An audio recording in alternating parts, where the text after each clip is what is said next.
I did a press conference yesterday, and the nexus between the Prime Minister and a particular businessman is there for every single person to see.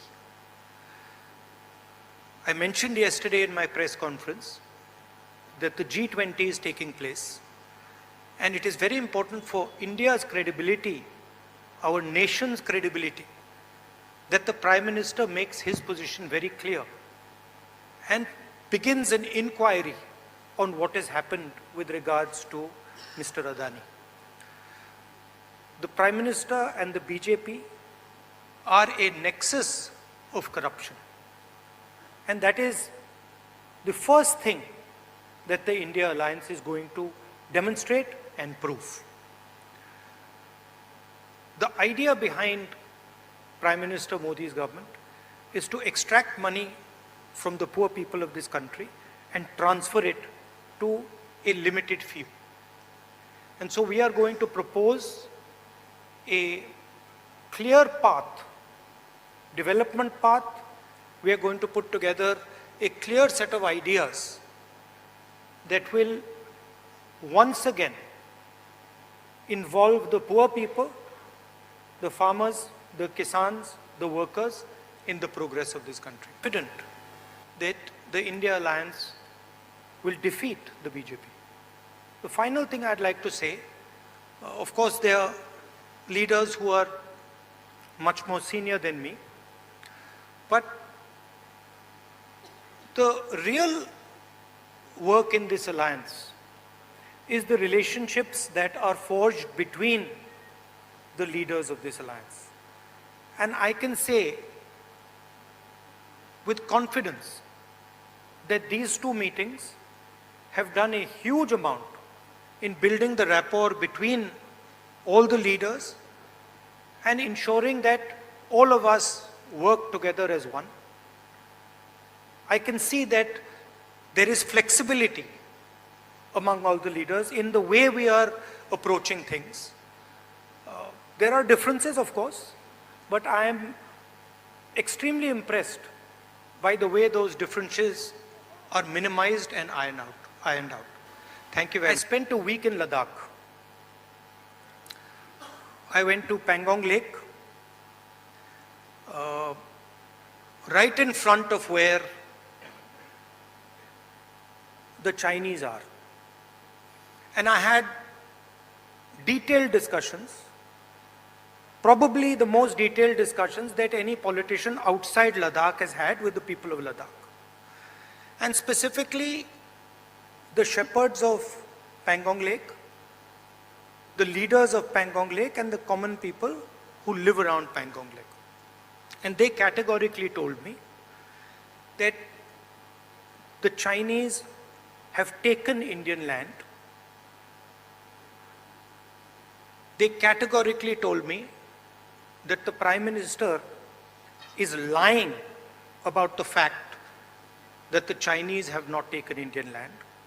And every single person in Ladakh knows that the people of India and the people of Ladakh have been betrayed by the government of India.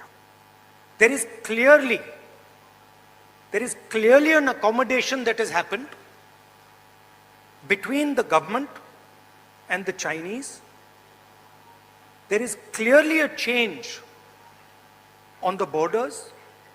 Our shepherds themselves told us that they are not being allowed into the areas where they were allowed. So this is known to everybody. Unfortunately, our press doesn't raise these issues, but these are issues of national importance, of national security. And it is shameful, extremely shameful, what has happened in Ladakh. Session में दो महत्वपूर्ण बातें decide की गई. पहले के एक coordination committee होगी और दूसरी कि जल्दी से जल्दी जो सीट शेयरिंग का मामला है उसको हम डिस्कस करके उसमें हम रेजोल्यूशन निकाल देंगे. नरेंद्र मोदी और अदानी जी के बीच में जो रिश्ता है उसके बारे में मैंने कल बोला। इंटरनेशनल फाइनेंशियल न्यूज़पेपर्स में आया है कि $1 बिलियन पैसा हिंदुस्तान से गया है, बाहर गया है और वापस आया है। नरेंद्र मोदी जी G20 करा रहे हैं और हिंदुस्तान की इज्जत का मामला है। नरेंद्र मोदी जी को कह देना चाहिए कि वो इंक्वायरी कराएंगे, और अगर वो इंक्वायरी नहीं कराएंगे तो फिर पूरे देश को पता लग जाएगा कि क्यों इंक्वायरी नहीं कराई जा रही है। स्टेज पे जो नेता हैं, जो पार्टीज हैं, वो हिंदुस्तान के 60% लोगों को रिप्रेजेंट करती हैं, और अगर हम एक साथ मिलके चुनाव लड़ेंगे तो बीजेपी चुनाव जीत ही नहीं सकती है। और मुझे बहुत खुशी हो रही है कि जो हमारी पार्टीज हैं, जो हमारे नेता हैं, उनके बीच में जो रैपोर है, जो फ्लेक्सिबिलिटी है, वो गहरी होती जा रही है। और मुझे लगता है कि इंडिया अलायंस बीजेपी को चुनाव में आसानी से हरा देगा। बीजेपी हिंदुस्तान के गरीब लोगों से धन छीनकर चुने हुए 2-3 लोगों को देती है। हमने प्रोग्राम्स की बात की है। एक हम कमेटी बना रहे हैं जो पॉलिसीज के बारे में डिस्कशन करेगी, और जो हमारे किसान हैं, मजदूर हैं, गरीब लोग हैं, उनके लिए जो हमारा विजन है वो हम थोड़ी ही देर में हिंदुस्तान को, आप सबको दिखाएंगे।